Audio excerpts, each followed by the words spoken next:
إن الحمد لله نحمده ونستعينه ونستغفره ونعوذ بالله من شرور أنفسنا ومن سيئات أعمالنا من يهده الله فلا مضل له ومن يضلل فلا هادي له وأشهد أن لا إله إلا الله وحده لا شريك له وأشهد أن محمدا عبده ورسوله يا أيها الذين آمنوا اتقوا الله حق تقاته ولا تموتن إلا وأنتم مسلمون يا أيها الناس اتقوا ربكم الذي خلقكم من نفس واحدة وخلق منها زوجها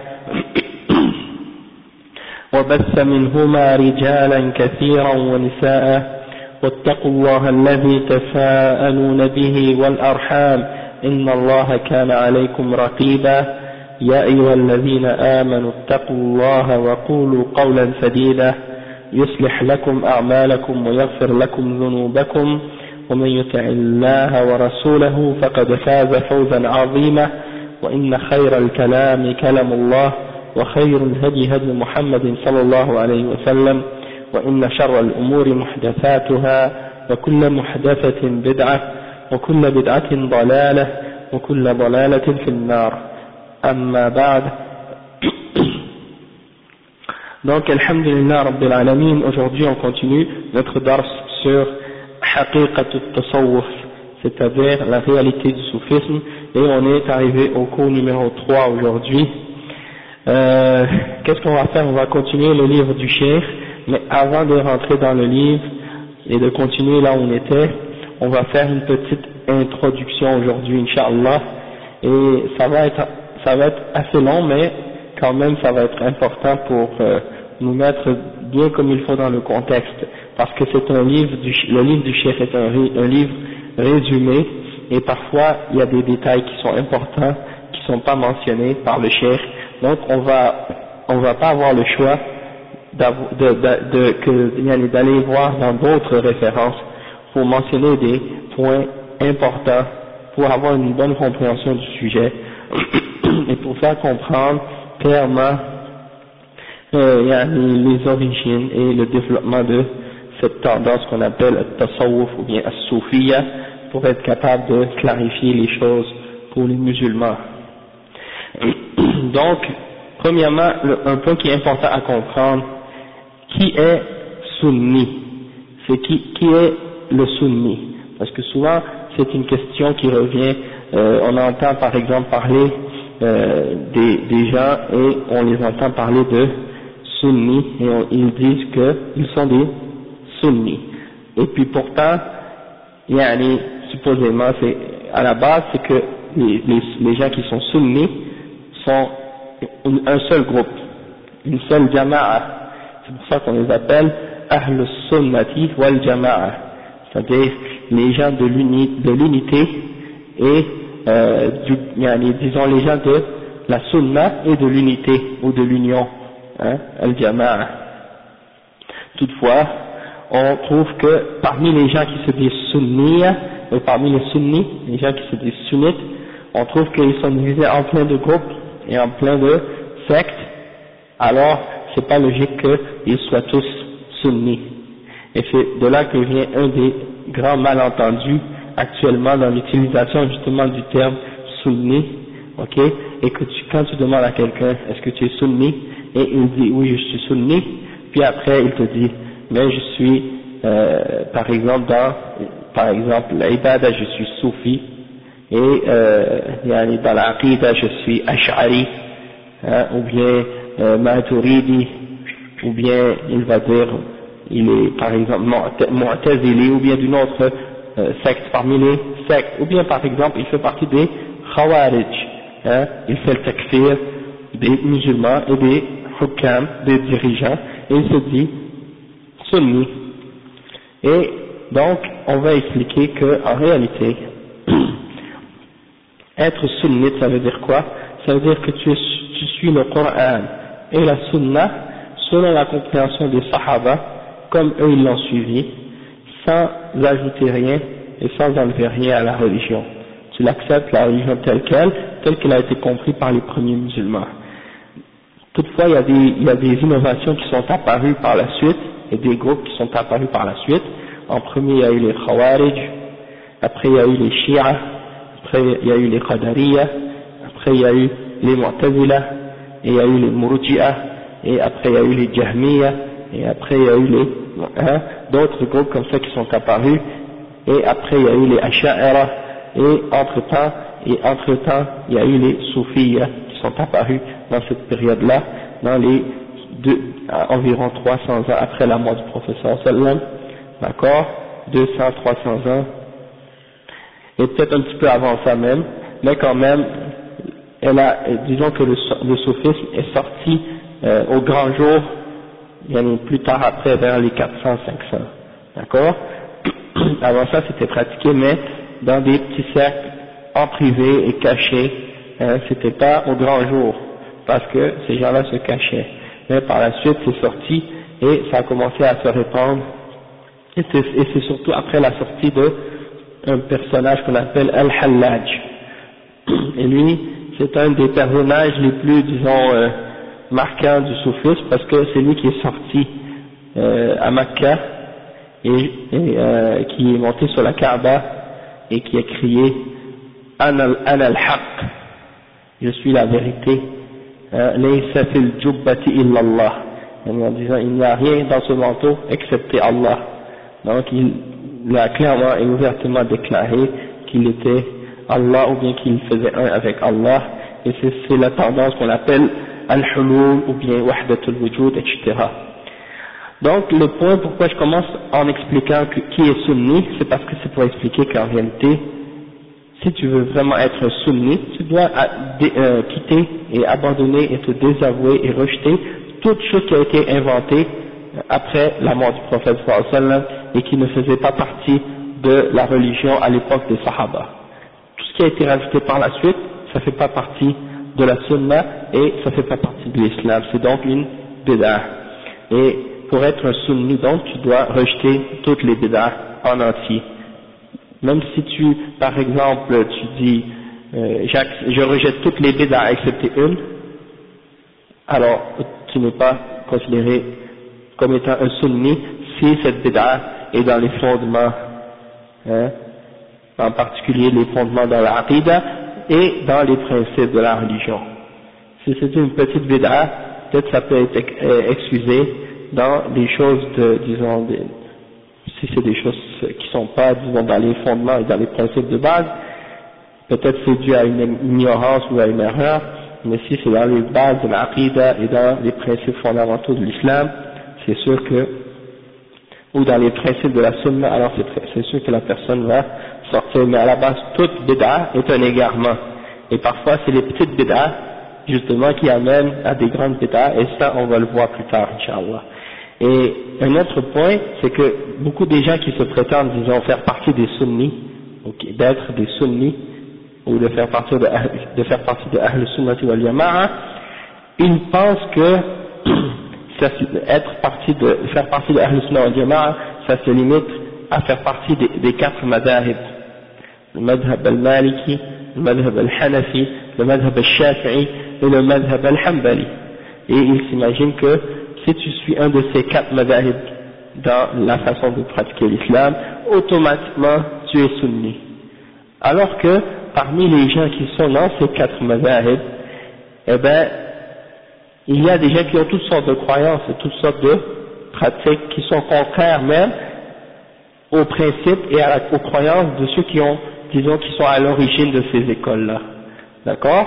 Parce que c'est vrai que l'imam Abu Hanifa, l'imam Malik ibn Anas, l'imam Al-Shafi'i et l'imam Ahmad ibn Hanbal, tous ces 4 imams ainsi que les autres imams qui vivaient à leur époque et avant eux, ils étaient tous sur la même aqidah, c'est-à-dire la aqidah des salaf salih, la aqidah de Ahl Sunnati wal Jama'a, et il n'y avait pas de distinction et de différence entre eux sur les questions fondamentales de la aqidah. Toutefois, ceux qui sont venus par la suite, des siècles après, mais quelques siècles après, eh bien certains d'entre eux qui se sont attribués à ces imams-là n'ont pas suivi les mêmes croyances et les mêmes principes que ces imams. ok? Par exemple, plusieurs d'entre les Hanafiya aujourd'hui, dans la Aqidah, ils sont Maturidiyya. Ils sont sur la Aqidah de Abu Mansour al-Maturidi. Donc, ils ont contredit la voie de Abu Hanifa, qui était la position des salafs d'attribuer les attributs et de nier la ressemblance. Hein? Eux, ils font le ta'wil des attributs et ils font le tafwid. Et ils prétendent qu'ils sont sur le madhab de Abu Hanifa. Donc, c'est pas correct. C'est une contradiction. De même que les Malikiya aujourd'hui ont contredit, beaucoup d'entre eux ont contredit la aqidah de l'imam Malik, parce que la plupart d'entre eux sont ash'ara dans la aqidah.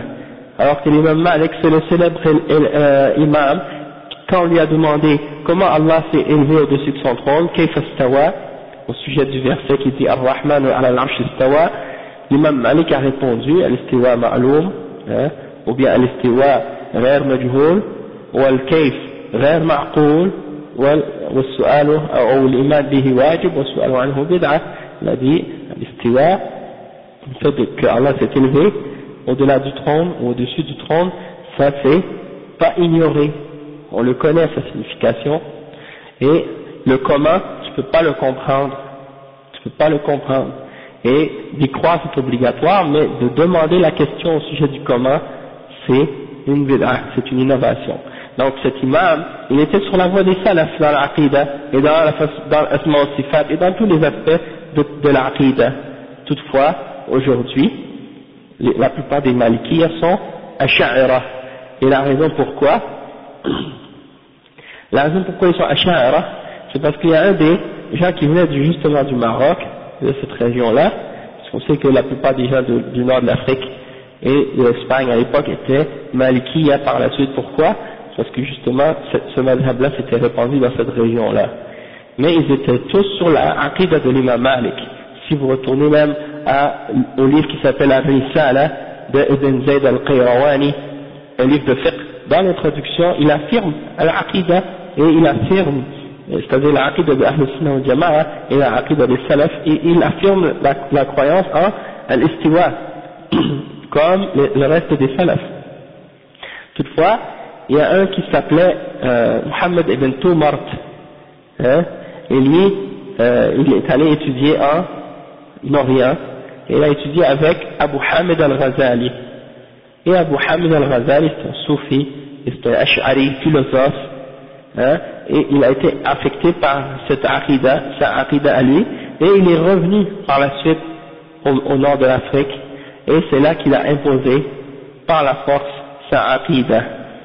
Et par la suite d'autres, si je ne me trompe pas c'est Abdul Halim ou Abdul Mu'min al-Qisi, par la suite qui a propagé cette aqidah-là, qui a fondé la dynastie qu'on appelle al-Muwahhidoun au nord de l'Afrique, et qui a imposé par la force cette aqidah à tous les gens du nord de l'Afrique. Et toute personne qui refusait la aqidah de Ibn Tumart, automatiquement il était exécuté. Ok? Et Ibn Tumart était un fanatique extrémiste. Il croyait que cet homme-là était infaillible et qu'il était al-Mahdi. D'accord? Donc c'était basé à la base sur une exagération. Al-Mahdi, ça veut dire le bien guidé. Donc il croyait que c'était, disons, il y a un homme qui va venir vers la fin des temps, le prophète sallallahu alayhi wa sallam l'a annoncé, et celui-là il va venir, c'est l'imam Mahdi. Okay, il y a beaucoup de gens qui prétendent ou qui ont prétendu à travers l'histoire d'être Al-Mahdi. Toutefois, le prophète sallallahu alayhi wa sallam a décrit ses caractéristiques, il a décrit de quoi il va avoir l'air, etc. Donc là, pourquoi j'explique toute cette histoire à propos de Ibn Tumart, c'est pour vous expliquer comment cette aqidah s'est répandue parmi ces gens-là, parmi les Malikiyya. La même chose à propos de l'imam al-Shafi'i, on peut dire que la plupart des Shafi'iyya aujourd'hui sont des Ash'ara également, alors que l'imam al-Shafi'i n'avait rien à voir avec ces gens-là, il était bien avant Abu al-Hasan al-Ash'ari, et il rejetait toute forme de kalam, ilm al-kalam, et il a même fait une fatwa, et il a dit le verdict que je donne au sujet des gens qui étudient la philosophie et ces choses-là, au sujet de la religion, de Dieu, qui parlent à propos de Dieu en se basant sur la philosophie, et la punition à leur sujet, c'est qu'on les fasse promener dans les villages et dans les rues sur un âne, sur le dos d'un âne, et qu'on les frappe avec des feuilles de palmier et des sandales, et qu'on écrive sur eux: voici la punition pour celui qui a abandonné le livre d'Allah. Ok? Et donc ça c'était la punition que l'imam Shafi'i avait déterminée pour les gens de Ilm al-Kalam et des gens de Bid'ah. Et à la Sha'ira, il n'y a pas de doute que ce sont des gens de Ilm al-Kalam. Hein? Et il y a beaucoup d'autres ulama qui ont rejeté également les gens de Ilm al-Kalam. La plupart des imams ont averti contre Ilm al-Kalam, contre la philosophie et ces trucs-là, et de parler de Dieu avec ces principes-là. Donc, l'imam al-Shafi'i, la même chose, donc il a été contre ça, et pourtant aujourd'hui, la plupart sont dans ce madhab. Ben, en fait, l'imam Abul Hassan al-Ash'ari, le fondateur, disons, qui était à l'origine le fondateur de cette aqidah, eh bien lui-même, il était Shafi'i. Et c'est pour ça donc que par la suite, beaucoup d'entre les Shafi'iyya sont devenus Ash'ara par la suite. Bien que Abul Hassan al-Ash'ari lui-même, à la fin de sa vie, a rejeté cette croyance, et qu'il est revenu à la aqidah de Ahl Sunnah wal Jama'a, et qu'il a même écrit un livre, Al-Ibana, et Maqalat al-Islamiyyin, et dans ces livres-là, il clarifie sa position, qu'il revient à la aqidah de l'imam Ahmad, hein, mais ces gens-là ne veulent rien entendre à ce sujet-là. Ils persistent à vouloir suivre sa période intermédiaire, hein, parce qu'il a été 40 ans dans la secte des Mu'tazila, puis il s'est repenti, il a été dans une période intermédiaire dans laquelle il suivait un philosophe, ou disons, comment on les appelle, un des ulama d'Ahl al-Kalam à l'époque, qui s'appelle Ibn Kullab. Donc il l'a suivi pendant un certain temps, et il affirmait donc certains attributs, et il rejetait d'autres, et par la suite, à la fin de sa vie, il a fait tawbah, et il est revenu entièrement à la voie d'Ahl Sunnah wal Jama'a, et il a écrit donc Al-Ibana.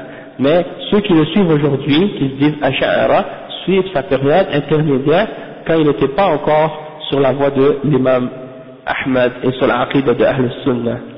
Donc, et la même chose pour en général, les Hanabila, les gens qui suivent l'imam Ahmad, sont sur la voie de Ahl Sunnah wal Jama'a en ce qui concerne les noms et les attributs, parce que l'imam Ahmad, c'est lui qui a eu à subir la fitna à propos de la question du Coran, est-ce que c'est la parole d'Allah, et qui s'est fait torturer par les Mu'tazila, par Al-Ma'moun et Al-Mu'tasim et Al-Wathiq, par les trois khulafa qui ont été affectés par les Mu'tazila à leur époque, et il a donc eu affaire à ces gens-là, et c'est pour ça qu'on l'a appelé imam ou Ahl Sunnah.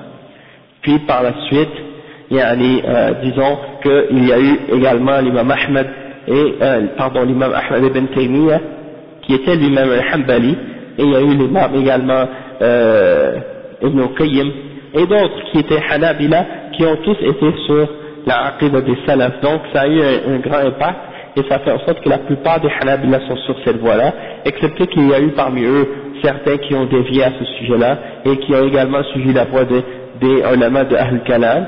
Toutefois, ça c'est une minorité parmi eux. Alhamdulillah. Donc, pourquoi j'explique ça, c'est donc, comme je disais, pourquoi j'explique tout ça en même temps, c'est parce que ces gens de Bid'ah parmi les soufis aujourd'hui, ils se cachent derrière ces quatre mazahib, et ils essaient de faire croire que eux ils sont, disons, les gens qui suivent la sunna et qu'ils font partie de Ahl Sunnah wal Jama'a, parce qu'ils prétendent qu'ils suivent le mazhab, d'accord? Et en réalité, ils ont contredit les imams de ces quatre mazahib, et ils se cachent derrière ces quatre imams pour essayer de se donner une certaine crédibilité devant les gens, devant la masse, et ils accusent les gens qui suivent la sunna et qui font partie de Ahl Sunnah wal Jama'a aujourd'hui, qui sont salafis, et qui suivent par exemple les ulama salafiyin, les ulama des salafs et ceux qui les ont suivis aujourd'hui, comme par exemple l'imam Ibn Taymiyyah, l'imam Muhammad ibn Abdul Wahhab, et les autres qui ont vécu avant eux, depuis le temps depuis même, parce qu'on sait que même l'imam Abu Hanifa, l'imam Malik, l'imam Shafi'i, l'imam Ahmad, sont tous des salafis eux aussi, et ceux qui ont été leurs chouurs, c'était des salafis également. Ils n'ont pas dit aux gens, suivez mon madhab, soyez sur mon madhab, soyez maliki, soyez shafi'i, ils n'ont jamais dit ça. Ils ont dit seulement aux gens, suivez le dalil, suivez la preuve. Donc, yani, c'est juste pour expliquer que ces gens-là,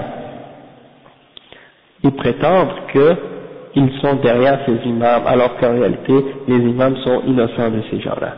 Donc, une fois ayant compris ce point, là on peut passer à, yani, un peu sur la définition qu'on a donnée la dernière fois au sujet des tasawwuf et des mutasawwifa. Ok?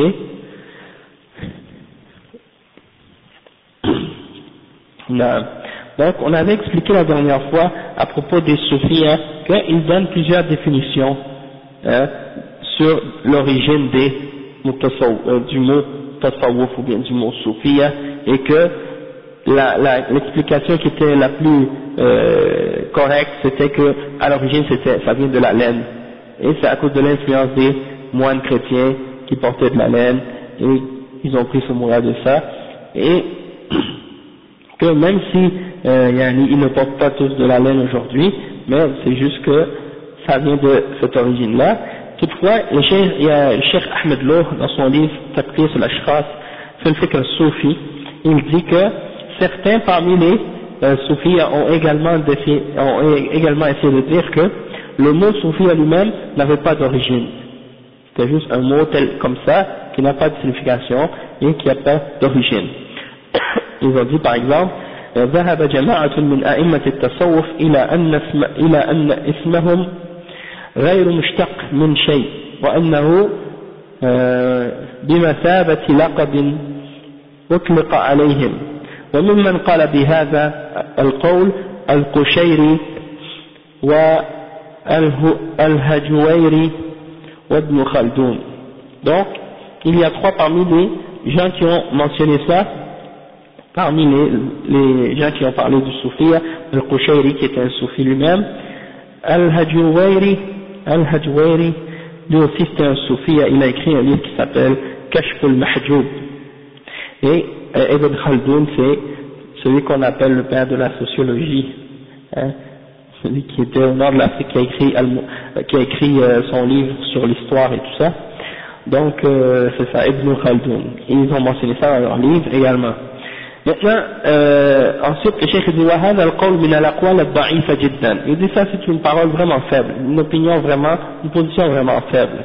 لأنه لا يعرف في الطوائف الدينية طائفة يطلق عليها لقب جامد خاو من المدلولات وعطل من المعاني.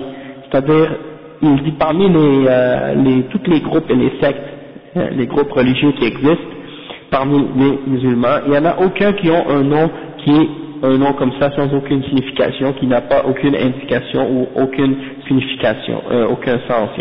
Donc ils ont tous un lien avec un sens, ils sont tous extraits ou tirés de quelque chose. Et le cheikh dit وتلك أهم أقوال الناس في أصل التصوف. Donc on a mentionné les plus importants parmi les exemples qu'ils ont donnés, par exemple as-Saff al-Awwal, was-Safa, was-Suffa et tous ces autres trucs qu'on avait mentionné la deuxième fois, la dernière fois. Maintenant le cheikh dit وهنا سؤال قد يطرحه بعض النابهين وهو لماذا نجد هذا الاختلاف الكثير حتى في مرجع اسم هذه الطائفة ولا نجد مثله مثلا في أصل اشتقاق اسم الشيعة والأشعرية والقدرية والخوارج. Et pourquoi, il dit, quelqu'un pourrait poser la question suivante, pourquoi on trouve cette grande différence d'opinion en ce qui concerne l'origine du nom Soufia, et on ne trouve pas cette différence d'opinion là dans les autres sectes comme par exemple Al-Shia et Al-Ash'ariya et Al-Qadariya et Al-Khawarij. On connaît leur signification puis on sait leur origine, mais quand ça arrive au Soufia, eh bien on dirait qu'il y a plein de différences d'opinion. Pourquoi c'est comme ça? Le cheikh dit وَلَعَلَّ الْجَوَابِ أَنَّ أُولَئِكَ لَهُمْ مَذَاهِبْ صَرِيحَةٌ وَمَنَاهِجْ واضحة واضحة المعالم وأصول نشأتهم وضبطها التاريخ بشكل واضح. Donc il dit la réponse pour ça, c'est que ces sectes-là dont on a mentionné sont, disons, clairs, ils ont des règles et des principes qui sont clairs et bien explicites, et donc ils ont des principes bien clarifiés, bien connus, et les fondements de leur, comment ils sont apparus, hein, comment ils ont été fondés, tout ça c'est connu et ça a été, disons, écrit et enregistré par l'histoire, hein, de façon historique, et donc on peut le connaître de façon très claire. أما الصوفية فقد آثروا الهروب من الملأ والتخفي وراء الستار وجعلوا أمورهم كلها باطلية محضة فلم يرغبوا في أن يتعرف عليهم غيرهم ولا أن يقدموا للناس حقيقة ما عندهم في صورة واضحة جلية. Il dit la raison peut-être en ce qui concerne les soufis, pourquoi c'est pas clair leur signification et leur origine, c'est justement parce qu'ils n'ont jamais voulu rester en public et devant les gens, ils ont toujours essayé de s'enfuir justement des masses ou des gens et de se cacher derrière les rideaux, hein, pour faire leur pratique religieuse ou leur pratique comme ils le font, et donc ils ont toujours essayé de cacher leur pratique et leur religion, et ils ne voulaient jamais laisser connaître les gens la réalité de qu'est-ce qu'ils font et le faire connaître de façon claire, d'accord. Et après il dit وهذه الانطوائية الصوفية تشكل بعدا ذا أثر سلبي بالغ في منهجية التصوف وأهله فوقعوا بسببها في اضطرابات خطيرة وجعلت عددا من المتصوفة يقرر أن التصوف ليس له ضوابط ولا حدود وأنه خاضع لكل ما يضيفه إليه المتصوفة من طقوس وتعاليم. Donc il dit que cette tendance-là qu'on a remarqué chez les soufis, ça a eu un impact et un effet vraiment négatif sur, disons, la méthodologie soufiste et sur les gens qui le pratiquent, et à cause de ça, ils sont rentrés dans toutes sortes de conflits, et beaucoup d'entre les soufis sont même allés jusqu'à dire que le soufisme n'a pas de principe clair et n'a pas de limite, et il est, disons, soumis à tout ce que quelqu'un déciderait de lui attribuer et y rajouter, hein, quelqu'un voudrait y rajouter quelque chose de principe ou d'enseignement, eh ben c'est comme si c'est libre, et puis c'est ouvert, quelqu'un peut rajouter et enlever ce qu'il veut dans ces principes-là, il n'y a pas de principe clair, il n'y a pas de limite non plus, et c'est pour ça que parfois, on voit qu'il y a des soufis qui essaient toujours d'argumenter, parce que des fois on parle avec certains et ils vont te dire mais il y a des bons soufis, il y a des mauvais soufis, il faut faire attention, il y a des vrais soufis puis il y a des faux soufis, hein, et donc ils essaient d'argumenter en parlant de cette façon-là pour dire il faut pas critiquer les soufis d'un seul bloc ou d'un seul morceau, parce que parmi eux il y en a qui sont bons et il y en a qui sont mauvais. Toutefois, étant donné que le soufisme justement est pas tellement clairement défini, eh ben c'est pas possible justement de définir pour eux quand est-ce que quelqu'un est un vrai soufi, quand est-ce qu'il est un faux soufi, hein, puisque l'affaire n'est pas justement détaillée. Et un parmi les soufis, hein, qui a écrit qui critiquait les chouïrs de l'Arabie Saoudite, justement il s'appelle comment il s'appelle? Ah oui, il s'appelle Youssef Hashim al-Rifa'i. Il a dit إننا عندما نتكلم عن التصوف ندعو إليه فنحن نقصد تصوف الإمام الرفاعي والجيلاني والدسوقي والشاذلي والنقشبندي ولا نقصد تصوف ابن عربي. Donc, il dit nous par exemple, quand on parle du soufisme et qu'on appelle les gens au soufisme, on ne parle pas du soufisme de Ibn Arabi. Ibn Arabi c'est un parmi les soufis, et il est parfois reconnu par la plupart des soufis comme étant le maître, hein, le wali, le plus grand wali, ou bien Khatim al-Awliya, le saint ou le sceau des saints, hein. Et donc certains l'appellent même al-insan al-kamil, c'est-à-dire l'homme parfait. Donc il a beaucoup de titres de cette façon-là. Et il y en a qui l'appellent al-qutb al-a'zam, le plus grand pôle. Et on va arriver à ça, on va en parler le cours prochain, Inch'Allah. Le cheikh il dit donc, nous on parle plutôt du soufisme de l'imam al-Rifa'i et de l'imam al-Jilani, Abdul Qadir, et de l'imam al-Dasuqi, et de l'imam al-Shazili, et de al-Naqshbandi. Donc lui il prétend justement qu'il y a une distinction entre un soufiste et un autre. Et le cheikh Al-Fawzan il lui répond, il lui dit وَنَقُولُ لَهُ التَّصَوُّفُ كُلُّهُ مُبْتَدَعٌ, tout le soufisme est innové. وَإِنْ كَانَ بَعْضُهُ أَخَفُّ مِنْ بَعْضٍ, même si certaines parties ou certains aspects du soufisme ou certains soufis sont moins égarés ou moins grands dans leur innovation que d'autres, hein, toutefois ils sont tout le soufisme est une bid'a et mubtada'a. Après il dit والخفيف منه يجر إلى ما هو أشد منه, et qu'est-ce qui est plus léger dans ces bid'as-là, dans le soufisme, eh bien il appelle à ce qui est plus dangereux et à ce qui est plus grave du soufisme. Donc ça veut dire, wa alaykum salam wa rahmatullah, donc ça veut dire que même si une bid'a dans le soufisme est pas au même niveau que certaines autres bid'as qui sont plus graves, mais quand même, elle peut amener justement à une bid'a qui est plus grave qu'une autre. Et c'est pour ça, ensuite, le cheikh dit, كما هو المشاهد والواقع من المتصوفة اليوم, comme c'est ce qu'on peut constater et ce qu'on peut témoigner nous-mêmes aujourd'hui des soufis aujourd'hui, quand on regarde leur pratique. وهكذا البدعة تجر إلى ما هو شر منها. C'est pour ça que les bid'as, elles appellent toujours à une bid'a qui est plus laide que l'autre. Hein, quand tu commences par une petite et elle t'amène à pratiquer plusieurs autres qui sont de plus en plus graves et de plus en plus laides. وقد قال النبي صلى الله عليه وسلم عليكم بسنتي وسنة الخلفاء الراشدين من بعدي عضوا عليها بالنواجذ وإياكم ومحدثات الأمور فإن كل بدعة ضلالة والتصوف محدث في الدين فهو ضلال وشر. Donc le cheikh il dit que le prophète sallallahu alayhi wa sallam a dit, je vous incite donc tous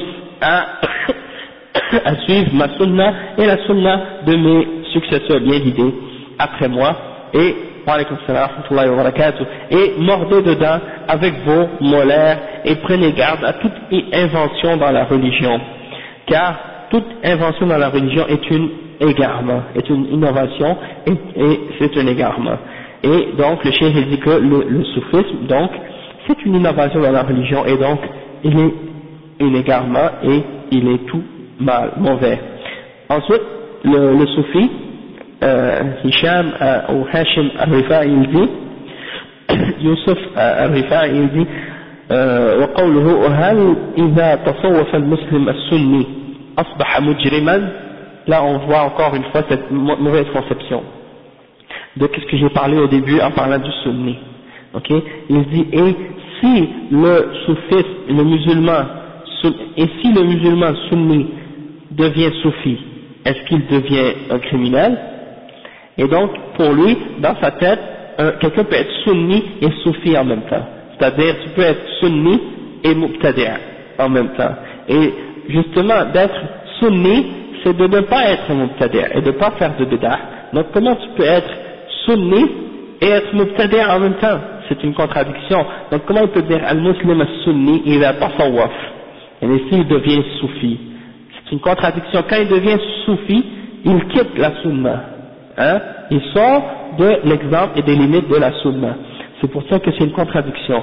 Et est-ce qu'il devient un criminel, mujrim, hein, dans le sens islamique, criminel dans le sens islamique, comme Allah il l'utilise dans le Coran, hein, c'est-à-dire quelqu'un qui désobéit aux lois d'Allah subhanahu wa ta'ala.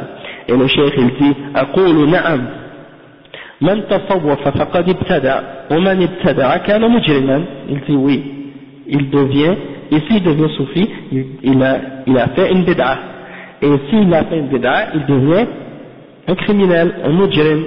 والسني إذا تصوف لم يبقى سنيا بل يكون بدعيا. Et il dit, et le sunni, s'il devient soufi, il ne reste plus sunni, il devient bid'i, il devient, c'est-à-dire quelqu'un qui est dans la bid'a, n'est plus sur la sunna. Et ça, c'est une conception que beaucoup de gens n'ont pas compris aujourd'hui parce qu'ils s'imaginent que la seule chose qui te fait sortir de la sunna, c'est si tu deviens chiite. Parce qu'ils s'imaginent qu'il y a juste deux sectes, les sunnites et les chiites. Si t'es pas chiite, t'es sunnite automatiquement. Même si t'es mu'tazili, ou ash'ari, ou soufi, ou naqshbandi, ou tijani, ou n'importe quelle autre tariqa. Hein, et ça, c'est faux. Pour être sunni, il faut rejeter toutes ces bid'a en entier. Et là, tu restes sunni. Mais, Shia, il n'y a pas de différence du fait que tu dis, tu es chi'i, ou tu es mu'tazili, ou tu es qadiri, ou tu es murji, ou khariji, ou yani soufi. Tout ça, c'est égal. Un chiite et un soufi, c'est les deux qui sont en dehors de la sunna également. Et c'est pas seulement les chiites qui sont en dehors de la sunna, c'est tous les mubtadi'a en entier qui sont en dehors de la sunna. Et c'est pas nécessaire d'avoir 10 bid'a pour sortir de la sunna, mais une seule bid'a ça suffit. Dans l'aqida, une seule bid'a ça suffit pour sortir de la sunna. Dans l'aqida et dans les fondements de usul al-sunna. D'accord? Non. Naqshbandi, oui, c'est des soufis. Mais j'ai mentionné ça comme exemple. Sinon, on va voir tout à l'heure les différentes turuq soufis, les différents noms. Ok, on va revenir à ça, Inch'Allah. Naam. Ah, ok, Ajib, subhanallah. Est-ce que tu es allé voir à l'intérieur? Ok, c'est comme, ça c'est grave, oui, c'est vrai, parce que, oui, un espace spécial pour le dhikr, c'est ça. Parce que les Jamaat Tabligh, ils font annuellement des ijtima', comme ils l'appellent, c'est-à-dire des grands rassemblements, et ils louent soit des grandes salles, ils le font dans des différentes places, dans différents pays, puis ils le font également un grand rassemblement général au Pakistan ou en Inde, quelque chose comme ça chaque année. Et il y a comme 3 millions qui se réunissent à chaque année là-bas. Donc, quand ils sont venus à Montréal, le frère, il est allé au centre Claude Robillard, il a vu justement dans la grande salle, il y avait un endroit qui était entouré de panneaux et c'était écrit sur les murs ou sur le panneau, c'était écrit Zikr Area, c'est-à-dire un espace réservé au Zikr. Mais c'est fermé, c'est-à-dire on ne peut pas voir qu'est-ce qui se passe derrière, il faut rentrer dans cette petite pièce-là pour pouvoir savoir ce qui se passe. Et bien entendu, c'est du soufia, parce que on sait que les Jamaat Tabligh, c'est un groupe qui est fondé par un soufi, Mohamed Ilyas al-Kandahlawi, et il a fondé cette Jama'a sur une allégeance à 4 turuq, parmi les turuq soufia, al-Naqshbandiyya, al-Saharwardiyya, al-Jistiyya ou al-Qadiriyya. Si je ne me trompe pas, ce sont les 4 turuq soufia auxquels il a donné son allégeance. D'accord? Bien entendu, c'est pas tout le monde qui sont avec eux qui sont des soufis, sauf qu'ils ne vont pas critiquer quelqu'un parce qu'il est soufi, au contraire. Pour eux, le soufisme, c'est toujours quelque chose de glorifié et même vu comme étant quelque chose de supérieur, disons un niveau plus élevé pour eux dans la religion, d'accord? Non. Donc, le Cheikh Al-Fawzan, on revient à ce qu'il a dit. Il a dit donc que quand quelqu'un devient soufi, il quitte la sunna, il n'est plus sunni, il est bid'i. Ensuite,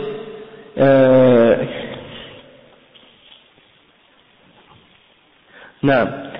Il y a un autre point ici qu'il mentionne, il dit, Youssef Hashim al-Rifa'i, il dit, قوله هم يقولون إن الصوفية بدعة فهل كان في عهد النبي صلى الله عليه وسلم سلفي وبناء على ذلك فالسلفية بدعة كذا يقول. Donc le cheikh il dit, ok, eux ils disent que le soufisme c'est une bid'a. Est-ce qu'au temps du prophète Mohammed sallallahu alayhi wa sallam il y avait des salafis, et donc on pourrait dire aussi que la salafia c'est aussi une bid'a. Et donc le cheikh il dit كذا يقول ويغالط والجواب السلف هم السابقون من هذه الأمة. قال تعالى والسابقون الأولون من المهاجرين والأنصار والذين اتبعوهم بإحسان رضي الله عنهم ورضوا عنهم فأثنى الله على من اتبعهم بإحسان ووعده عظيم الأجر فالسلفية هم من اتبع هؤلاء بإحسان. Donc le cheikh il dit en réponse, il dit voilà ce qu'il a dit et il s'est trompé à ce sujet-là, il fait une grave erreur en disant que on peut comparer ça à Salafiyya et que donc Salafiyya serait une bid'a également. Et il y en a beaucoup en passant, il y en a beaucoup qui répètent cette parole-là sans comprendre en réalité. Ils disent ah ben si vous dites que les soufis c'est une bid'a, alors les salafis aussi sont si vous dites que les soufis c'est une bid'a, alors les salafis aussi c'est une bid'a, parce que ça n'existait pas au temps du prophète sallallahu alayhi wa sallam. Et le cheikh il dit, les salafs ce sont eux les sahaba, les salafs ce sont les sahaba, c'est le prophète sallallahu alayhi wa sallam et les sahaba. Donc est-ce qu'il existait au temps du prophète sallallahu alayhi wa sallam? Bien sûr il existait, puisque ce sont eux les salafs, c'est eux qu'on suit. Et Allah subhanahu wa ta'ala, il nous a ordonné de les suivre. Il nous a ordonné de les suivre dans le Coran.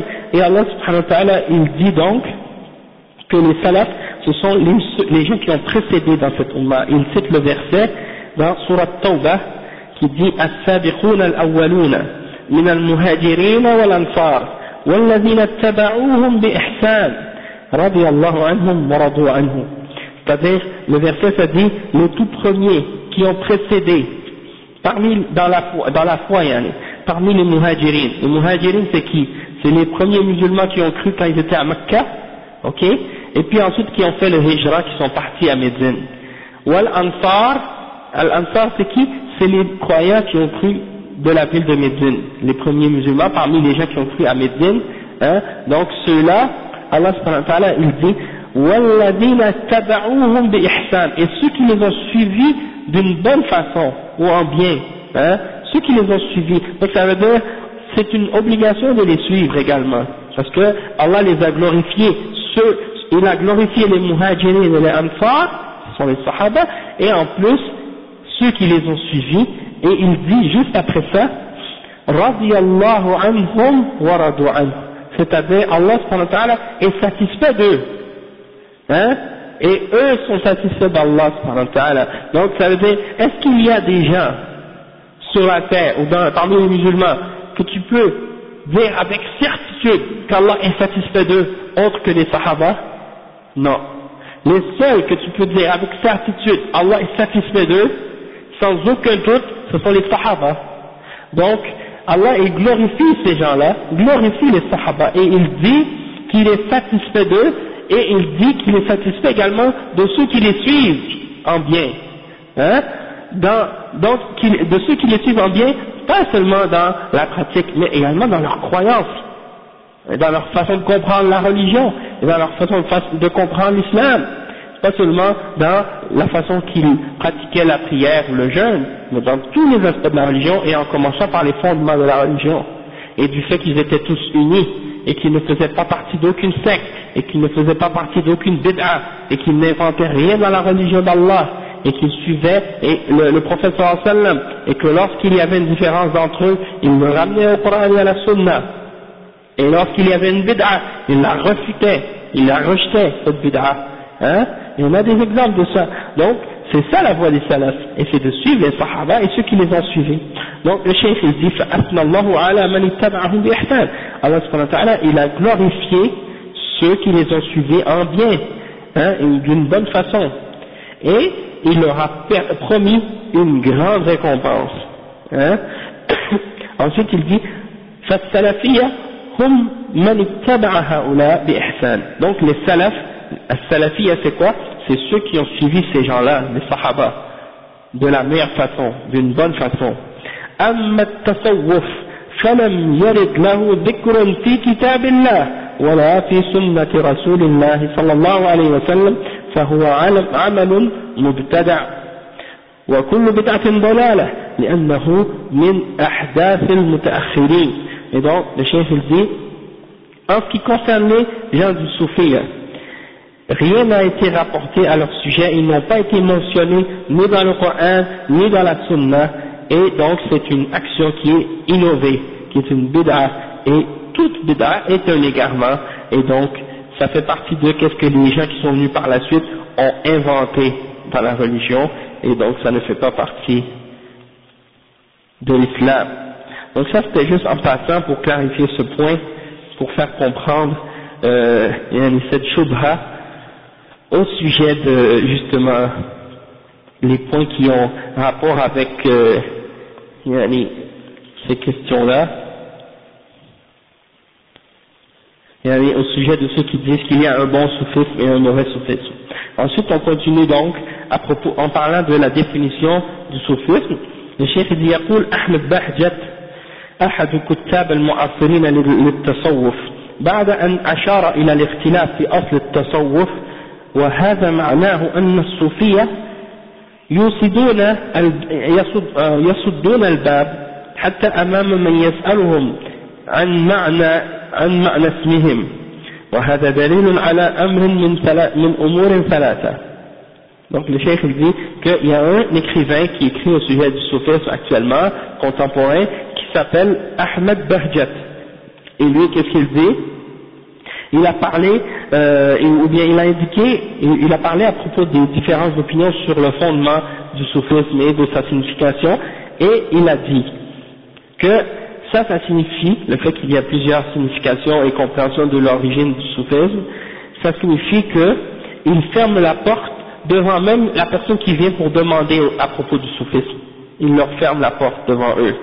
Et il dit, ça prouve une parmi trois choses. Ça prouve une parmi trois choses. Imma anna at-tasawwuf sir, ça c'est un. Imma annahu amrun khilafi bahth, ça c'est deux. Wa imma annahu muta'addidul jawanib, ça c'est trois. C'est-à-dire, il y a trois choses, une de ces trois choses. Soit que le soufisme c'est un secret, mystère, quelque chose de mystérieux. Deux, soit que c'est une chose qui est contradictoire et disons il y a plein de différences d'opinions à son sujet, on ne peut pas savoir laquelle est vraie. Et trois, soit que c'est une chose qui a différents points de vue ou différentes façons, différents disons côtés ou angles ou différentes façons de l'approcher, yani qui a différentes dimensions ou différents aspects yani à son sujet. Puis ensuite il dit ويقول الدكتور عبد الكريم الخطيب أما مناهج التصوف فإنها أكثر من أن تضبط وأن تلتقي عند حد أو تلتقي عند حد، لأن طبيعة التصوف تسمح للمتصلين به أن يضيفوا من المناهج ويرسموا من الطرق ما يسمح به تفكيرهم وما تتسع له مداركهم وتسم إليهم أشواقهم. ومن هنا كان لكل شيخ طريقته والتي يسلكها إلى مقام الشهود والتجلي، فكان لا بد من أن تتشعب بالسالكين الطريق وتختلف بالواردين المسالك. Donc qu'est-ce que ça veut dire cette citation?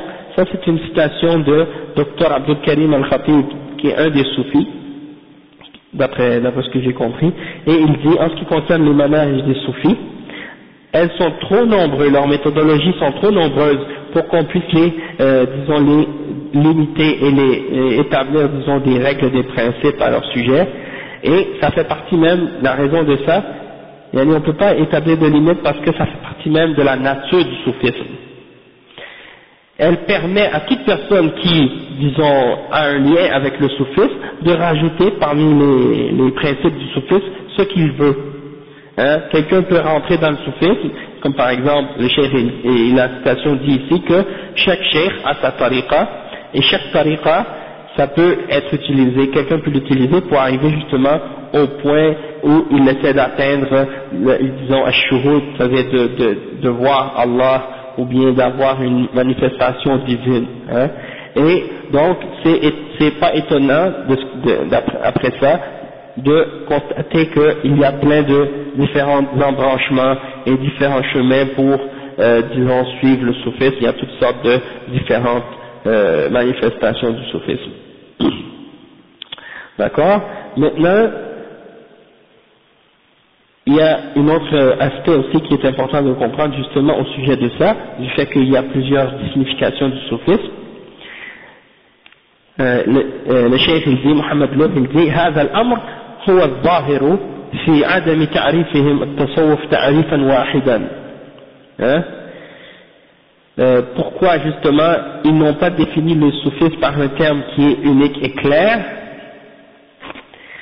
ومن هنا كان من أصولهم ترك الإنكار، ترك الإنكار على أحد مهما كانت أحواله مخالفة لما عليه المسلمون في العقيدة والعبادة والأخلاق. Il dit à partir de ce principe-là, du fait qu'ils n'ont pas défini clairement qu'est-ce que c'est le soufisme, parmi leurs fondements, il y a le fait qu'on ne doit jamais critiquer et réprimander quoi que ce soit de la part d'une personne qui contredit qu'est-ce que les musulmans pratiquent dans leurs croyances, dans leur adoration et dans leur comportement. D'accord? Donc, selon le soufisme, tu ne dois pas critiquer personne, jamais. Et tu ne dois pas non plus, si tu vois quelqu'un qui fait quelque chose contraire au Coran et à la Sunna, que ce soit dans les croyances, les pratiques ou les comportements, tu ne dois pas aller pour lui faire l'inkar, ou pour, disons, lui dire que ce qu'il fait c'est pas correct. قال رجل لسهل ابن عبد الله التستري: من أصحب من الطوائف؟ قال: عليك بالصوفية فإنهم لا يستكثرون ولا يستنكرون شيئا ولكل فعل عندهم تأويل فهم يعذرونك على كل حال. Ça c'est une citation qui est attribuée à Sahl ibn Abdillah at-Tusturi d'un livre qui s'appelle At-Ta'arruf li madhhab ahl at-tasawwuf. Il dit qui dois-je suivre, ou avec qui dois-je prendre comme compagnon parmi les différents groupes? Il dit: je t'incite ou je te conseille de suivre les soufis, as-soufiyya. Pourquoi? Parce que la yastakthirun, ils ne demandent pas beaucoup et ils ne renient rien, ils ne rejettent rien de ce que les gens font. Chacun, pour eux, ont dans leurs actions une façon d'être interprété, c'est-à-dire n'importe quel soufi, quand tu le vois faire une action, ils ont une manière de l'interpréter pour dire que c'est correct, qu'est-ce que tu fais, et ils vont t'excuser, peu importe qu'est-ce que tu fais, ils vont t'excuser, peu importe qu'est-ce que tu fais qui est contraire à l'islam, ils vont trouver une excuse pour toi et ils vont interpréter ce que tu fais d'une façon qui va être acceptable pour eux. وفي رواية فإن للقبيح عندهم وجوها ومعاذير, c'est-à-dire pour eux ou chez eux les soufis, même les choses qui sont laides, eh ben elle a un point de vue d'être acceptée, puis il y a une façon de l'excuser. C'est pour ça que chez eux, si tu vois le chef qui est en train de faire le zina, ou qui est en train de boire de l'alcool, ou qui est en train de faire quelque chose qui est haram, eh bien, tu dois toujours l'interpréter. Ils apprennent aux mourides, ou à ceux qui les suivent, parmi les soufis, de jamais juger leur chef, et de toujours essayer d'interpréter les choses comme si lui il a un secret de Dieu, et donc c'est spécifique, ou c'est spécial, ou bien il n'est pas en train de faire quelque chose de mal. D'accord? Ça c'est une façon comment ils ont dévié et égaré les gens avec ces idées-là. Et donc c'est pour ça que les sociétés dans lesquelles le soufisme s'est répandu, on voit que dans ces sociétés-là, les péchés sont répandus partout. Pourquoi? Parce que justement ils ne jugent personne. Et il ne critique personne qui fait quelque chose de contraire à l'islam, contrairement au prophète sallallahu alayhi wa sallam qui nous a commandé d'ordonner le bien et d'interdire le mal, de donner le bon conseil et de dénoncer quelque chose qui est contraire à la religion. Il a dit, si tu vois un mal, le prophète sallallahu alayhi wa sallam a dit, si tu vois le mal, change-le avec ta main. Si tu peux pas avec ta main, change-le avec ta langue. Si tu peux pas changer avec ta langue, change-le avec ton cœur, et c'est-à-dire tu dois le détester, ce mal. Et ça c'est le minimum de la foi. Donc chez ces gens-là, ce principe-là, ça n'existe pas. Ensuite, le cheikh il dit ensuite, وذكر السراج أن بعض أئمة التصوف أنه سئل عن حده فأجاب بأكثر من 100 جواب. السراج il a rapporté, ou bien ça a été mentionné que Siraj a mentionné que de la part de certains parmi les imams du soufisme qu'on a demandé au sujet de la définition du soufisme, et il a répondu par plus que 100 définitions du soufisme. Après il dit وجمع في كتابه نحو من 30 تعريفا. Dans son livre, dans un de ses livres, Al-Luma, il a mentionné plus que 30 définitions. Ensuite il dit وجمع قريبا من ذلك الكلابازي. Al-Kalabazi, il a également réuni une quantité semblable de définitions. Ensuite il dit بينما جمع القشيري نحوا من 60 تعريفا. Tandis que Al-Qushayri, il a réuni environ une soixantaine de définitions pour le soufisme. Après il dit وقال السهروردي. السهروردي c'est un des soufis philosophes également qui demandait à Allah de lui donner la prophétie, de faire de lui un prophète, et lui il a également été exécuté par les musulmans à son époque. Et bien lui, qu'est-ce qu'il a dit à Sahar-Wardi? Il a dit أقوال المشايخ في ماهية التصوف تزيد على 1000 قول. Il dit ça, c'est dans Awarif al-Ma'arif, ok, ça c'est dans son livre. Il dit les paroles des mashayikh soufis au sujet de l'essence, de la réalité du soufisme. Qu'est-ce que ça signifie? Elle est plus, ou elle dépasse plus de 1000 définitions ou 1000 explications. Et ensuite il dit بل ذكروا أن الأقوال المأثورة في حد التصوف زهاء الألفين. Ça c'est mentionné dans مقدمة التعرف لمذهب أهل التصوف. Donc ça a été rapporté que certaines citations mentionnent qu'il y a jusqu'à 2000 définitions du terme tasawwuf. Donc il y en a un paquet de définitions différentes du tasawwuf, et donc la raison pourquoi il y en a tant, c'est comme on a dit tout à l'heure, ils veulent toujours rester mystérieux et cachés, ils ne veulent pas justement que les gens connaissent qu'est-ce qu'ils sont, d'accord, pour justement permettre rester dans l'anonymat, disons, rester caché, et pour que personne en réalité les critique, parce qu'ils savent que leurs croyances sont en contradiction avec le Coran et la Sunna, et si justement trop de gens sont au courant de ça, eh ben ils vont se faire critiquer et bombarder de tous les côtés. D'accord? Donc maintenant on va parler d'un autre aspect,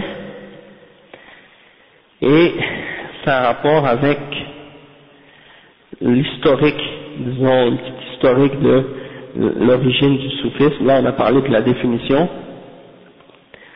Maintenant, en ce qui concerne l'origine du soufisme, wa alaykum salam wa rahmatullahi wa barakatuh.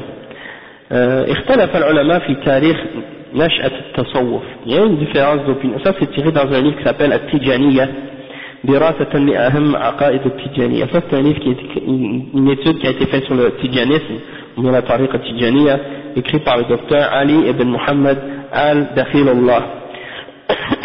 Donc lui il dit à la page 28, il dit que la naissance du soufisme, اختلف العلماء في تاريخ نشأة التصوف. Il y a une différence au sujet de la naissance du soufisme. فقال أبو النصر السراج إن أول نشأته كانت في الجاهلية قبل الإسلام. Abu Nasr dit que elle est née avant l'islam, dans la jahiliya. Ok. Et comme on a dit la dernière fois dans le deuxième cours, si je ne me trompe pas, que en fait il y a même dans le premier peut-être, il y a des sources qui sont présentes du soufisme dans d'autres religions également. Donc c'est vrai que il existait probablement bien avant l'islam, mais que, disons que il a été introduit par la suite dans l'islam. Mais selon cette citation-là, c'était dans la Jahiliya. Et ensuite il dit وقال ابن خلدون إن نشأته كانت في القرن الثاني عندما أقبل الناس على الدنيا وانصرف أناس للزهد والعبادة وقسموا بالصوفية فسموا بالصوفية. Il dit Ibn Khaldun que le soufisme est apparu dans le 2e siècle. Lorsque des gens ont commencé à avoir de plus en plus de richesses dans la dunya, alors certains d'entre les gens ils se sont éloignés un petit peu et ils se sont adonnés ou limités à l'adoration, ok, et ils se sont concentrés plus sur le fait de s'éloigner des plaisirs ou des biens de la vie et de la richesse et de se concentrer plus sur l'adoration, ok. Et ensuite il dit وذهب الإمام ابن الجوزي إلى أن نشأة التصوف كان قبل سنة 200 أي في أواخر القرن الثاني.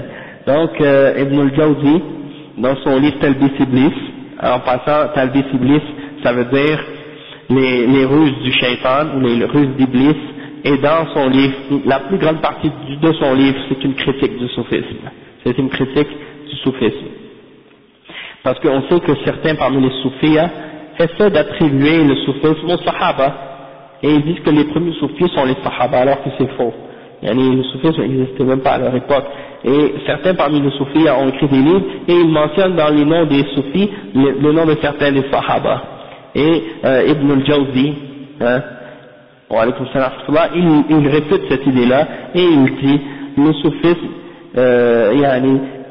il a été critiqué par plein de ulama, et ceux qui essaient de justement faire un lien entre le az-zuhd, c'est vrai qu'il y avait des sahaba qui s'écartaient disons de la dunya et qui vivaient de façon simple et tout ça, mais il y a une différence entre le zuhd, le détachement ou de pas rentrer l'amour de la dunya dans notre cœur, et al-tasawwuf, parce que les ulama ont critiqué le tasawwuf, mais aucun des ulama n'ont critiqué az-zuhd, et donc il a réfuté cette idée que certains des sahaba auraient été soufis, puis on va voir plus tard pourquoi ça ne se peut pas que aucun des sahaba soit, ou que des sahaba soient soufis, pour différentes raisons. Donc ensuite le cheikh il dit وذهب ابن تيمية شيخ الإسلام إلى أن نشأة التصوف. Ah oui, j'ai pas mentionné, Ibn al-Jawzi il a dit que c'était avant la fin du 2e siècle, ok, avant la fin du 2e siècle, disons dans les dernières parties du 2e siècle, et Ibn Taymiyyah il dit نشأة التصوف كانت في أوائل القرن الثاني. Il dit que c'était au début du 2e siècle, وأنه لم يكن مشهورا إلا بعد القرن الثالث. Il dit que c'était pas connu excepté après le 3e siècle. Ça a commencé vers le début du 2e siècle, mais ça n'a pas été connu sauf avant le 3e siècle. وقال إن أول ما ظهرت في البصرة. Comme on l'avait dit la dernière fois que c'était apparu à Basra, et c'était apparu chez des gens qui exagéraient dans l'adoration. D'accord? Donc ça c'est une chose qu'on avait mentionnée la dernière fois. Là, il y a un petit livre ici qui s'appelle I'sar al-Tawhid Yahkim Wasan al-Soufiyya. Dans ce livre-là, on retrouve ici un petit résumé également de la naissance du soufisme. Il dit والمطلع على الحركة الصوفية من أول نشأتها إلى حين ظهورها العلني على ذلك النحو يجد أن أساطين الفكر الصوفي جميعهم في القرنين الثالث والرابع الهجري كانوا من الفرس. C'est-à-dire que au tout début de l'origine de la naissance du soufisme, jusqu'à ce qu'elle commence à apparaître de façon claire, eh ben on trouve que la plupart des plus grands penseurs soufistes et les plus grands qui ont développé cette pensée-là, ils faisaient partie des Perses, c'était des Perses, ok, c'était pas des Arabes. Et après qu'est-ce qu'il dit? ولم يكن فيهم عربي قط أي التصوف بلغ غايته من حيث العقيدة والتشريع في نهاية القرن الثالث الهجري. Donc ça a atteint son plus, disons, son terme dans le développement du soufisme, a atteint son terme dans la croyance et dans les règles du soufisme vers la fin du 3e siècle hijri. Et حيث استطاع الحسين بن منصور الحلاج أن يظهر معتقده على الملأ لذلك أفتى علماء عصره بكفره وقتله فقتل سنة 309. Donc il dit que c'est à cette époque-là que Al-Hussein ibn Mansour al-Hallaj a été capable d'exprimer et de faire paraître sa croyance devant tout le monde. Comme on a dit tout à l'heure, Al-Hallaj il a dit il n'y a rien dans ce manteau excepté Allah. Et à cause de ça, les ulama de l'époque, ils l'ont déclaré comme étant kafir et ils l'ont fait exécuter en l'an 309. Okay? C'est pour ça que maintenant les soufis, ils considèrent Al-Hallaj comme étant un martyr. Ils le considèrent comme étant le premier martyr du soufisme et ils essaient ils accusent, ou le fait qu'il a été exécuté, ils essaient de blâmer ça sur le fait que à l'époque les musulmans étaient trop attachés à la dunya et donc quand ils ont entendu des paroles comme ça, ils l'ont exécuté sans regarder aux paroles de kufr, sans regarder les paroles de kufr que cet homme-là prononçait. Et parmi les gens de Bid'a, il y en a qui cherchent des excuses aux paroles de cet homme-là en essayant de dire que cet homme-là était tellement noyé dans l'amour divin qu'il a atteint un niveau, disons, de presque d'intoxication, disons, il était presque saoulé de l'amour divin et donc il savait plus qu'est-ce qu'il disait et donc à cause de ça, il était ivre, c'est l'ivresse qu'ils appellent, les soufis ils appellent ça l'ivresse.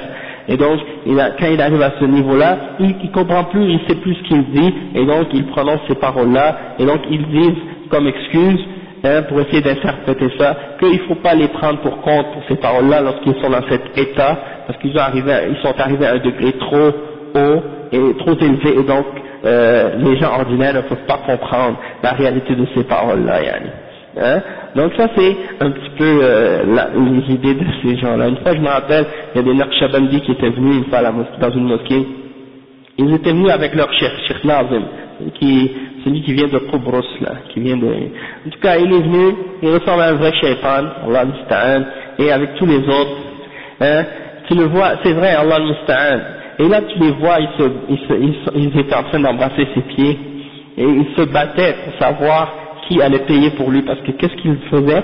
Il s'entrait dans la mosquée, dans la librairie, et il voulait acheter tous les livres de Ibn Taymiyyah et tous les livres qui critiquent le soufisme.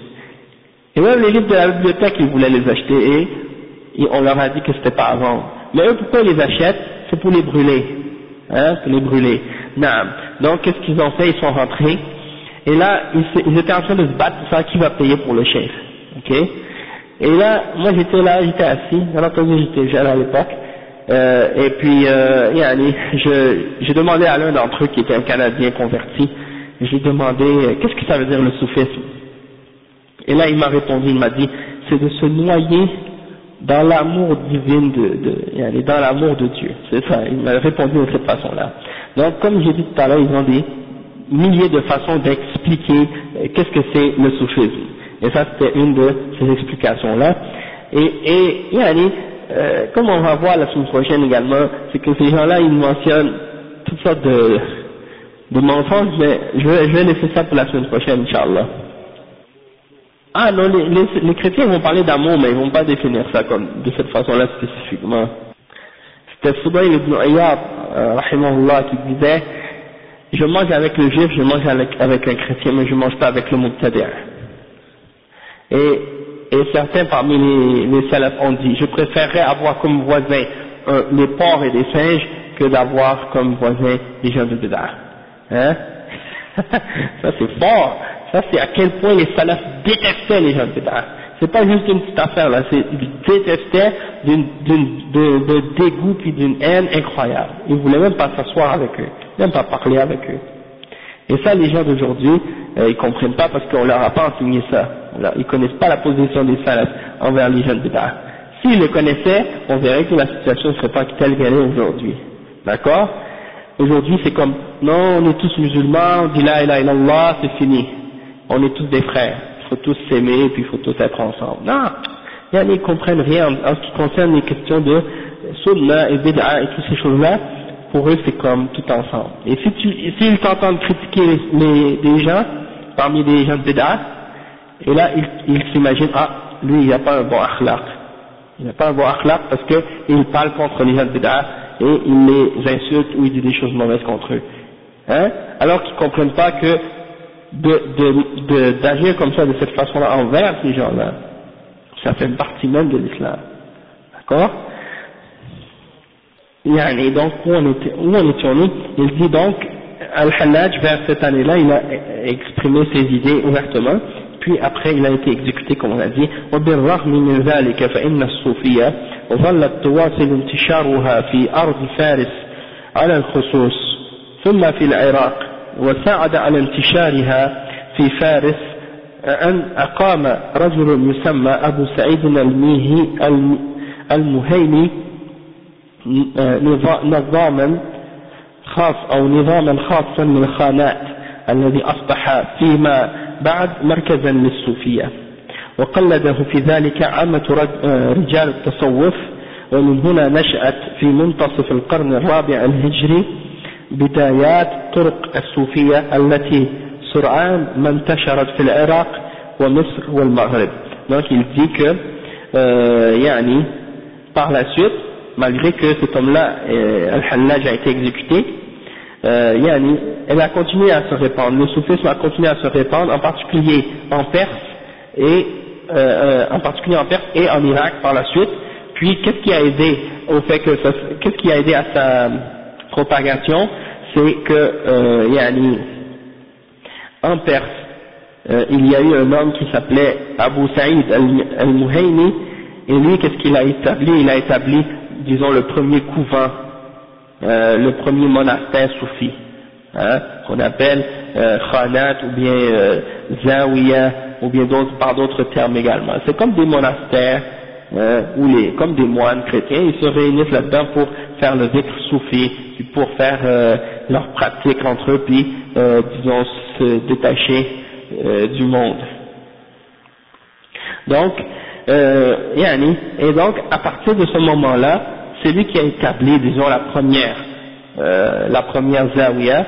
Et qu'est-ce qui est arrivé par la suite, c'est que d'autres ont suivi son exemple et ont commencé à établir des couvents ou des monastères de ce genre-là un peu partout dans le monde musulman par la suite. Et c'est là que, disons, a commencé vers le milieu du 4e siècle Hijri, les différentes turuq soufia, les différentes, comment ils appellent, confréries en français, confréries, hein, les différentes turuq, les voies soufis. Ok? Donc ça nous amène à parler des turuq soufia. Maintenant, Inch'Allah,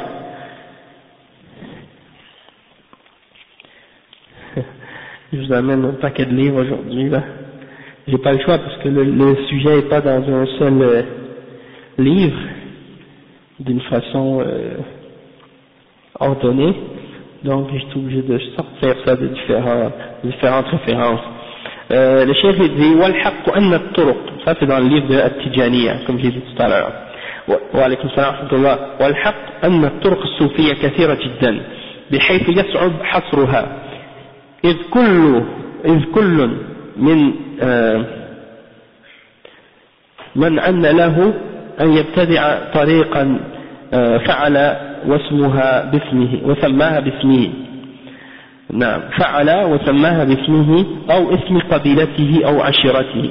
Donc il dit c'est difficile de délimiter ou de dénombrer le nombre exact de turuq soufia. Pourquoi? Parce que premièrement il y en a tellement, et qu'à chaque fois un cheikh innove une nouvelle tariqa, eh bien il lui donne son nom, et donc à chaque fois donc ça fait toujours une nouvelle tariqa, et donc ça multiplie toujours le nom des turuq et le nombre des turuq, et il donne à la tariqa son nom, ou bien le nom de sa tribu, ou bien le nom de sa famille. وهذا مشاهد بكثرة في أفريقيا وغيرها. Ça on le retrouve en Afrique et dans beaucoup d'autres pays. إذ بين كل فترة وأخرى تخرج طريقة جديدة تحمل اسما جديدا ولها أوضاع معينة وأوراد مقررة وسنتحدث فيما يلي عن بعض هذه الطرق بشكل موجز ونكتفي بعرض الأسماء والطرق بعض الطرق الأخرى. Donc qu'est-ce qu'il dit? Il dit que à chaque fois il y a une nouvelle tariqa qui apparaît et on lui donne un nouveau nom et elle a des différentes différentes manifestations puis différentes words, différentes séries de dhikr que les gens doivent mentionner et rapporter, pratiquer. Et on va parler, les chefs dit qu'ils vont parler d'une façon résumée des différentes turuq qui sont connues dans le monde musulman. Premièrement, at-tariqa al-Junaydiyya, qui se rapporte à Abul Qasim al-Junayd. Également, at-tariqa al-Muhasibiyya. Donc je ne vais pas détailler chacune de ces turuq, je vais juste mentionner le nom, juste pour que vous ayez une petite idée de la quantité et des différents noms de différentes turuq qui existent. الطريقة المحاسبية، الطريقة القفارية، الطريقة الطيفورية، الطريقة النورية، الطريقة السهلية، الطريقة الحكيمية، الطريقة الخرازية، الطريقة الخفيفة، الطريقة اليسارية، الطريقة الأويسية،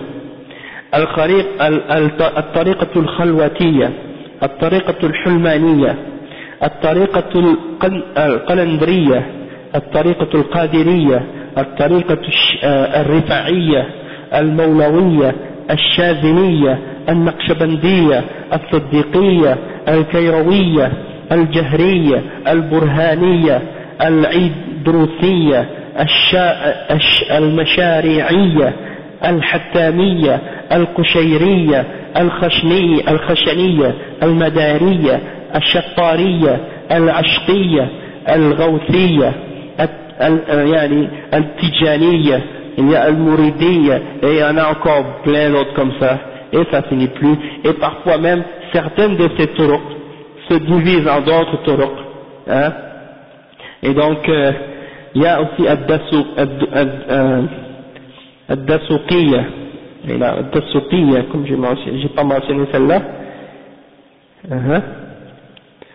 si on mentionne d'autres encore, al-Akbariyya, al-Ahmadiyya, al-Ahmadiyya, al-Ahmadiyya c'est laquelle? Al-Ahmadiyya c'est la tariqa de Ahmad al-Badawi en Égypte. Al-Ahmadiyya, c'est un homme qui venait de Fas et qui a émigré en Égypte, il est mort là-bas. Il a une qubba, on a construit sur sa tombe là-bas une qubba. Chaque année, environ 3 millions de musulmans vont faire un pèlerinage à sa tombe et lui demandent d'intercéder et lui demandent de la guérison pour une maladie ou des choses de ce genre. Je ne sais pas si on a mentionné As-Sanusiya et Al-Mirraraniya et Al-Maladmitiyya et Al-Naqshbandiyya. Donc ça c'est quelques exemples. Et yani, juste pour vous donner un exemple encore d'un autre point, c'est parce que dans chaque pays il y a des turuq, ok, et dans chaque pays il y a, bon, souvent les mêmes turuq se retrouvent, hein, on retrouve les mêmes turuq, mais dans certains pays on en retrouve de façon plus particulière, yani, de façon même officielle. Ça fait partie même, disons, du pouvoir politique de ces pays-là. Mais là, on ne va pas rentrer là-dedans. Je voulais juste vous donner l'exemple de l'Égypte, juste pour vous donner cet exemple-là, parce que c'est un des pays où il y a une plus forte présence, alaykoum salam wa rahmatullah, du soufisme. Ok, Moyen-Orient, ça y est, c'est ça, c'est ça. ici. Moyen-Orient arabe. Ok, je l'ai, c'est ici, je pense.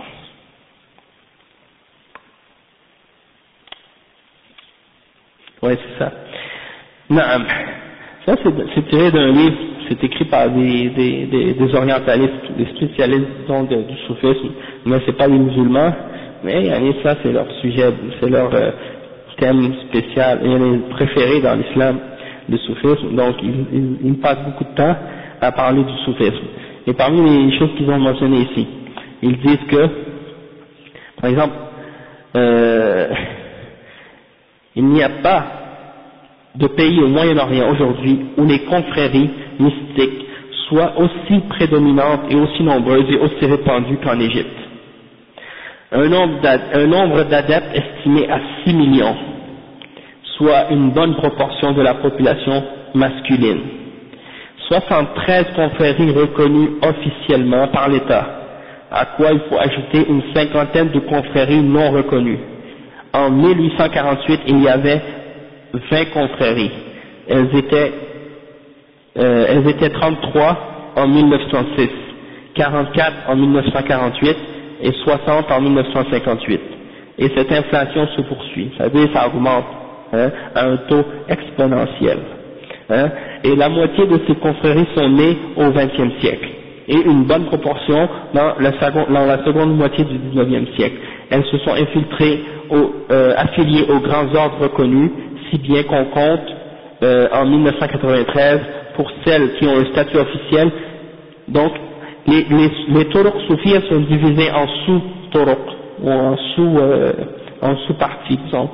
Donc il y a 19, en 93 il y avait 19 confréries khalwatiyya, 18 confréries ahmadiyya, et le même nombre pour la chaziliyya, et 6 confréries burhamiyya, et 2 confréries qadiriyya, et 2 également pour la rifa'iyya, et une confrérie naqshbandiyya, et une confrérie khatmiyya mighraniyya.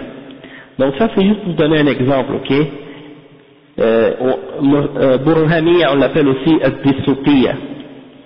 Donc ça c'est juste pour vous donner un exemple, il y a aussi rifa'iyya, puis il y en a plein d'autres. C'est juste pour vous donner un exemple de toutes les turuq soufiyya. Et chacune de ces turuq, elles interdit à leurs fidèles d'aller étudier avec un autre cheikh ou de demander de prendre quoi que ce soit d'un autre cheikh soufi.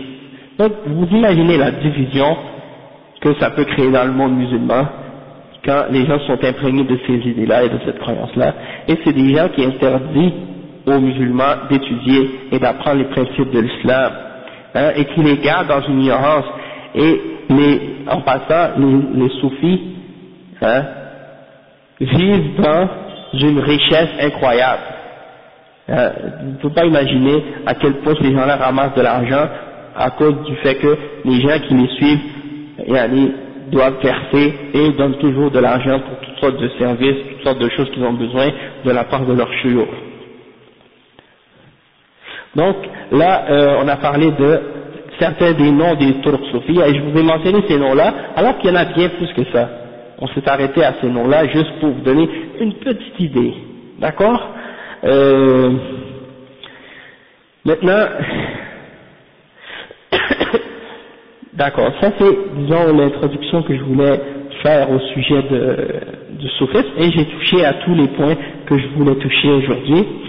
Donc, on peut s'arrêter ici, puis on continuera la semaine prochaine avec on n'a pas lu le livre du cheikh aujourd'hui, sauf que on avait besoin de faire cette introduction là, puisque c'est des choses qui vont nous aider par la suite à nous aider à comprendre qu'est-ce qui va suivre et en détail, parce que comme je vous ai dit c'est un résumé, qu'est-ce que Cheikh Al-Fawzan écrit, c'est juste un résumé, et il nous donne les fondements pour bien comprendre comment distinguer entre c'est quoi le soufisme et qu'est-ce que c'est pas le soufisme. Comme je disais, leur mouvement et leur activité est de plus en plus forte, il y a une conférence qui va être organisée bientôt là. Ah ok, il vient à Montréal. Ouais c'est ça, j'ai entendu parler. mais non, il a déjà été réfuté, donc le fait d'aller là-bas, ça va pas le réfuter plus. En fait, non. Qu'est-ce que je voulais dire?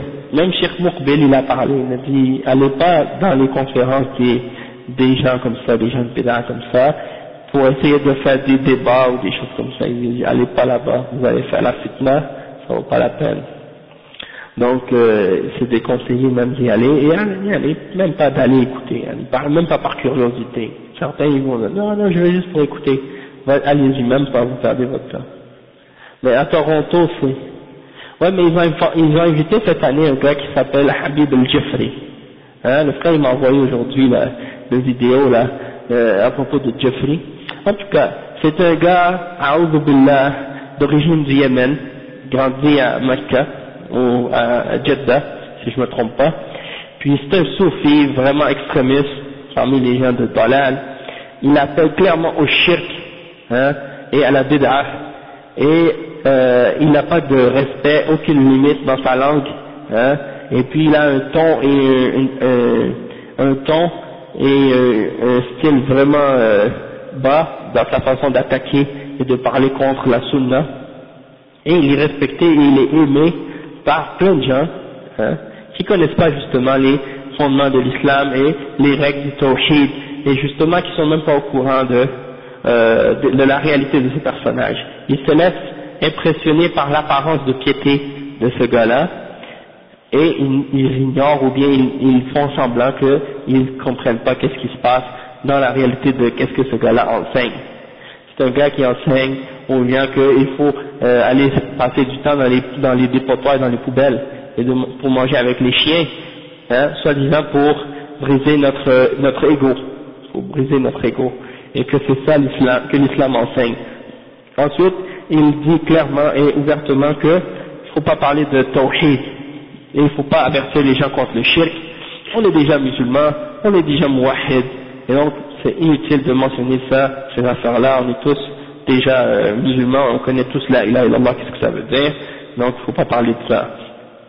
Également, qu'est-ce qu'il fait? Quand il veut prouver son point, il va mentionner un hadith, et le hadith va être même pas, le hadith c'est même pas, il n'y a même pas de fondement, il n'a même pas d'isnad, c'est même pas un hadith, il est mawdou', fabriqué, et il le mentionne comme si c'était un hadith authentique, pour essayer de défendre sa position. Et bien entendu, il s'adresse à des ignorants, en général. Donc, ils ne savent pas distinguer eux entre ce qui est sahih et ce qui est pas sahih, ce qui est authentique et ce qui n'est pas authentique. Donc, ils prennent tout. Et des fois, c'est des hadiths authentiques, ils les déclarent daïf. D'accord? Donc, il se base sur ses idées, et il défend ses idées de cette façon-là. Donc, on va y revenir à ça, de toute façon, ça fait partie de notre prochain cours, Inch'Allah.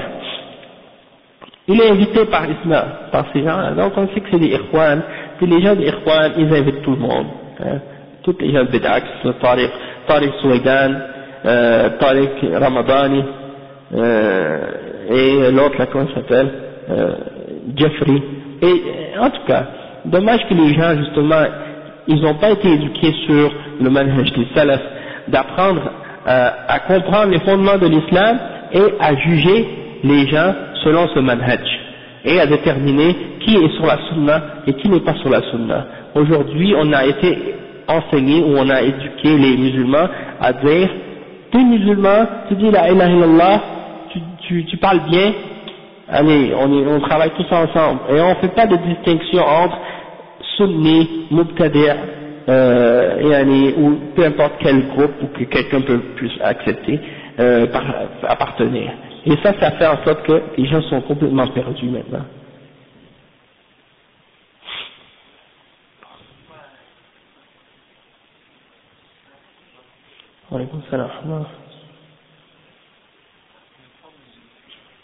Ne dis pas à quelqu'un tu n'es pas musulman.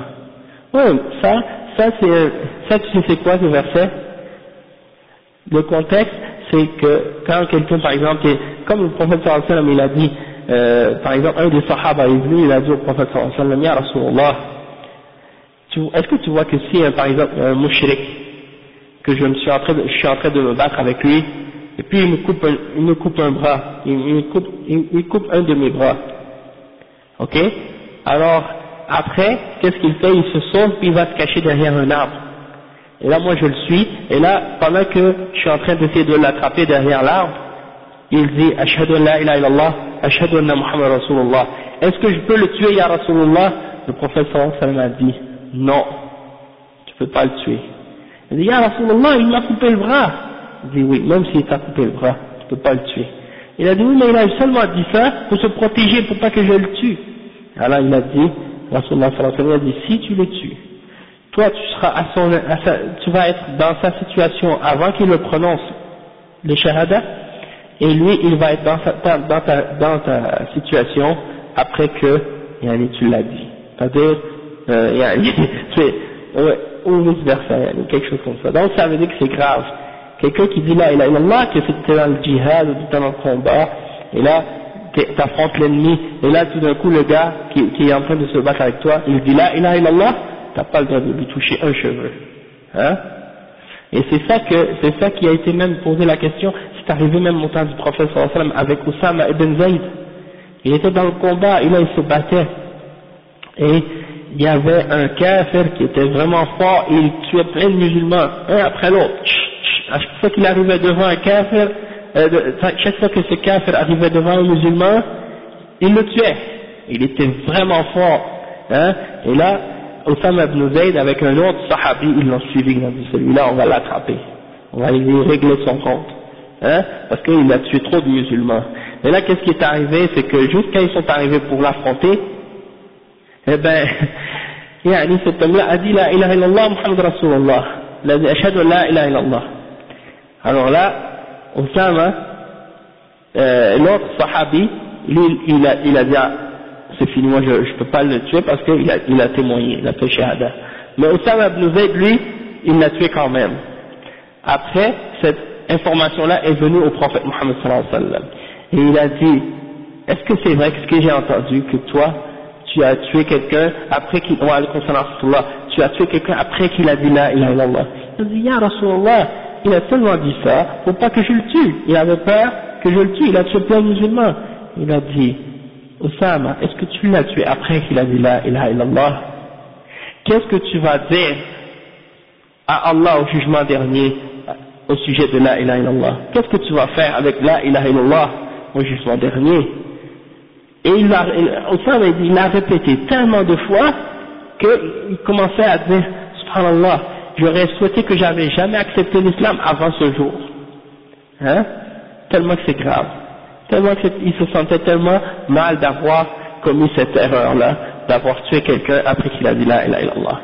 Donc c'est dans ce sens-là que ce verset-là dit, si quelqu'un vous dit salam dans le combat ou quelque chose de ce sens-là, vous ne devez pas le tuer. Et vous n'avez pas le droit de le tuer. Peu importe quelle parole qu'il peut dire, qui peut donner l'impression que la personne veut accepter l'islam, c'est accepté.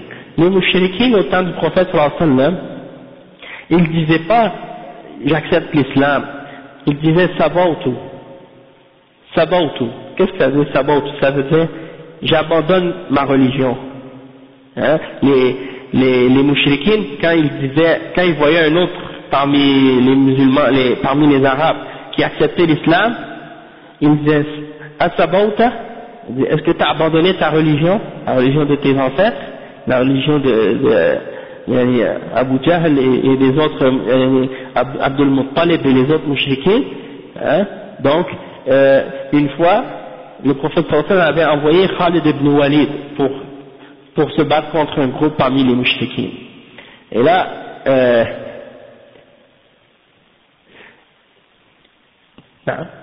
la vache. Et là qu'est-ce qui est arrivé? Non, ça va. Et là qu'est-ce qui est arrivé? C'est que il a entendu les mouchriquins dire Sabauna, Sabauna. Et là Khalid ibn Walid, il a fait comme s'il n'a pas compris. Hein? C'est-à-dire, il s'est dit, ah, ils n'ont pas dit Aslamna, donc on va les tuer quand même. Et là il a tué tout le monde. Et là après ça c'est arrivé aux oreilles du prophète sallallahu alayhi wa sallam. Le prophète Mohammed sallallahu alayhi wa sallam il a dit, je me désavoue de qu'est-ce qu'il a fait Khalid ibn Walid ce jour-là. Et il était vraiment triste, il était vraiment fâché contre Khalid ibn Walid parce qu'il a tué des gens après qu'ils ont accepté l'islam. Hein? Et eux, ils savaient pas dire aslamna, ils savaient pas dire ashhadu an la ilaha illallah. Ils ont dit sabaouna, ils ont utilisé le mot qu'ils pouvaient comprendre, yani, qu'ils connaissaient. Hein? Et donc ça c'est la preuve, yani, que c'est interdit de tuer un musulman et que son sang est sacré. Mais ça peut pas être utilisé ça comme un argument pour dire que quelqu'un qui commet le shirk après avoir dit la ilaha illallah, que tu peux pas l'exécuter ou qu'il peut pas être tué. Dans le sens que, si par exemple quelqu'un dit, oui moi je suis musulman, je dis la ilaha illallah, puis après il s'en va à la tombe d'un wali, puis il commence à faire dua, ya Abdul Qadir, arifni, ya Abdul Qadir, ya Tijani, ya kaza, il commence à invoquer autre que Allah. Ça c'est shirk billah. Et une fois qu'il a dit la ilaha illallah, sauf qu'il a contredit le sens et la signification de la ilaha illallah, il s'en va à la tombe, il fait le tawaf, il fait le yanzur lil mayyit, ou yasbah lil mayyit, ou yad'u al mayyit, tout ça c'est shirk. Et donc il a contredit, il a détruit son shahada, il a annulé son shahada en faisant cette action-là. Et donc on ne peut pas utiliser ces hadiths-là comme preuve pour dire que peu importe qu'est-ce que tu dis ou qu'est-ce que tu fais par la suite, tu restes musulman. Non, si tu contredis quelque chose des fondements de ton shahada, tu quittes la religion musulmane par la suite.